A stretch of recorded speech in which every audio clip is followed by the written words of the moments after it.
का घी उपलब्ध करवाऊंगा।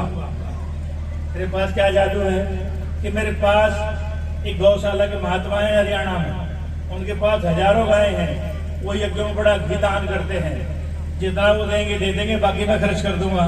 क्यों भाई कि बड़ा पुण्य होता है घी दान करने का। हमने कहा ये भी दे दिया। कहाँ दे दिया? हम चाहते हैं माता जी घर घर में पहुंचे। जितना हमारा गायत्री परिवार है, जिस घर में चाय पी जाती हो, दूध होता हो चना होता हो, एक चम्मच घी अपने हाथ से तैयार किया हुआ, इतना अगर हमें मिल जाए हमारा काम हो जाएगा। सारे गायत्री परिवार की बहनों ने मान लिया और आपको आश्चर्य होगा कि 27 कार्यक्रम आप लोगों ने कर लिए। मिनिमम 15 से लेकर के 60 किलो तक देसी घी लगा है। हमने कहीं खरीदा नहीं, न किसी एक आदमी से दान लिया। आपके एक एक चम्मच ने सारा काम पार कर दिया। और आश्चर्य ये, इससे पिछला कार्यक्रम पाहोपुर, वहां बहनों ने इतना योगदान दिया कि सारा ये निपटा करके 40 किलो घी और बच गया। वो पूछते हैं क्या करें, आगे के लिए रख लें, आगे के लिए तो हम यही हैं, जहां से पहले आया फिर आ जाएगा, इसको शांति में भेज दो। आगे दोनों चीजें हाँ आ गई। एक ही आदमी आया कि जितने गोले चाहिए सारे पूर्ण आहुति के लिए सन 26 तक के अभी ले लो। क्या भाई? वो जीएम है थे यहाँ के शेरमो शुगर फैक्ट्री में, कि जग में गोले देने का बड़ा पुण्य होता है। हमने कहा वही बांट दिया। किसको बांट दिया? जो ये करने के लिए आएगा वही लेकर के आएगा। सब आते हैं। किसी किसी जगह में हमारे कुंड में गोले रखने की जगह नहीं पाती, कितने लोग लेकर के आते हैं। चल गया काम? हाँ चल गया। एक ही आदमी आया मौड़ा में कि सारा मंदिर मैं बनाऊंगा। क्यों बनाओगे? कि मंदिर बनाने का बड़ा पुण्य होता है। जब तक उस मंदिर में सत्प्रवृत्ति चलती रहेगी, उसके आने वाली पीढ़ियों को उसका लाभ मिलता रहेगा। हमने कहा दान तो कितना ही कर दो, और ये पुण्य भी बांट दिया। किसको बांट दिया? सारे गायत्री परिवार को। क्यों?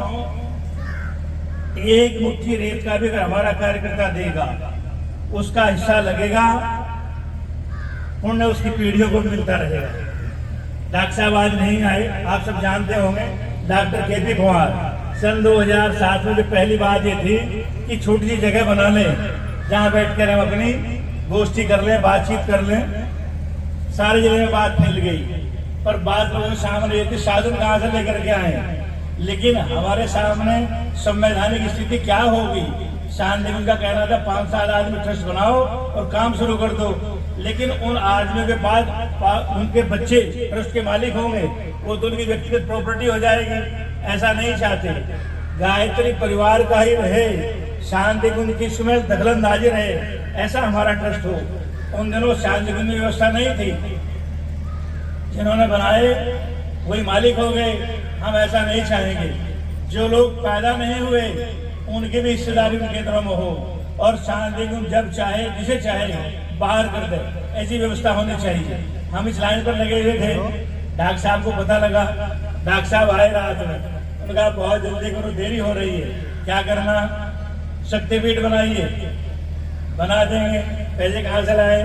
मजाक में कह दिया। उनका मेरा प्लाट है 238 गज का, जहाँ उनका मकान बना हुआ है, और 10 लाख रुपए मैं दूंगा, कल ही निर्माण शुरू करिए। हमने कहा दान तो आप दे देंगे, पर ये डॉक्टर पवार की शक्तिपीठ होगी, गायत्री परिवार की नहीं होगी, तो वो कैसे बनेगी? सब लोगों से लेंगे, चाहे 1 रुपया दे, 1 ईंट दे, चाहे 1 तसला रेत का दे, उससे बन जाएगी।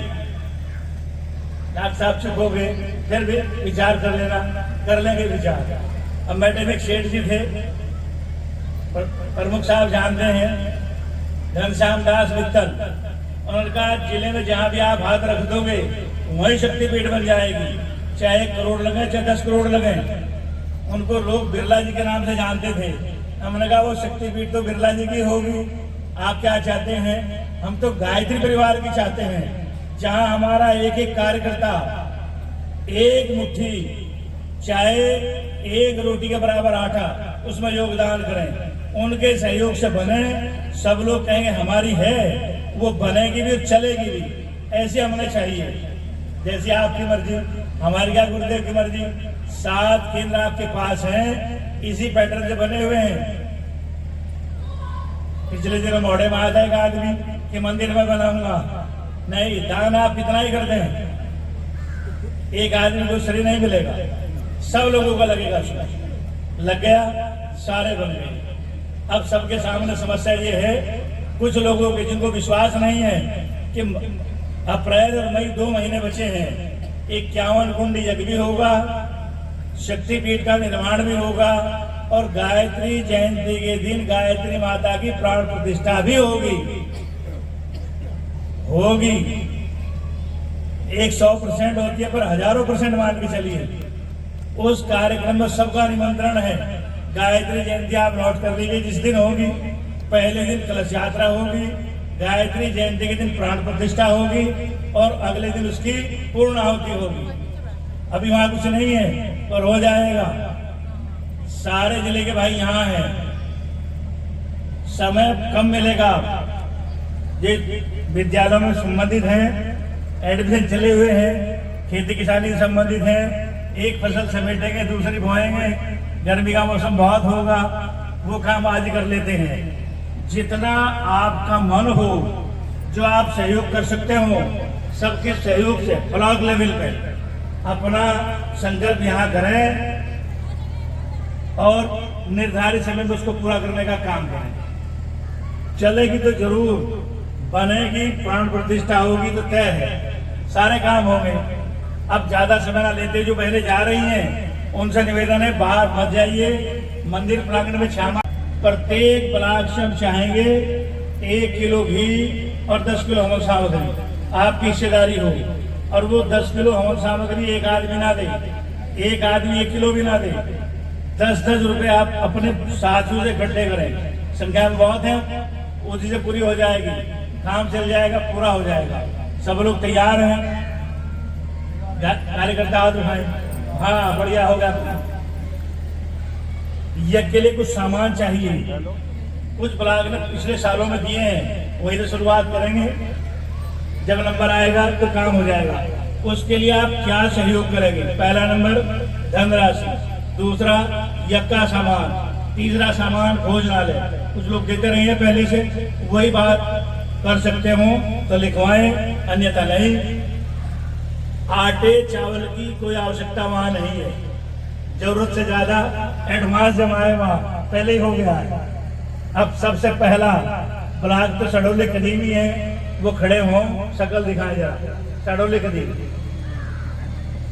पंडित जी निवेदन है, एक बार का तिलक कर दो और गुरुदेव से प्रार्थना करो, पंडित जी करेंगे आपका, कि ये निर्धारित समय पर सारा काम पूरा कर लें। तब तक ये भी स्वस्थ रहें, सकुशल रहें, परिवार भी सद्बुद्धि मिलती रहे और श्रेय पुण्य सौभाग्य के भागीदार बने। आप सब लोग गायत्री मत बोलते हुए ये आशीर्वाद दें कि अपना लक्ष्य पाने में सफल हो। ओम भूर्भुवः स्वः तत्सवितुर्वरेण्यं भर्गो देवस्य धीमहि धियो यो नः प्रचोदयात्। अब ये काम आप संभालो, खुश भी लो और तिलक का सामान भी लो। पंडित जी का तिलक कर दो।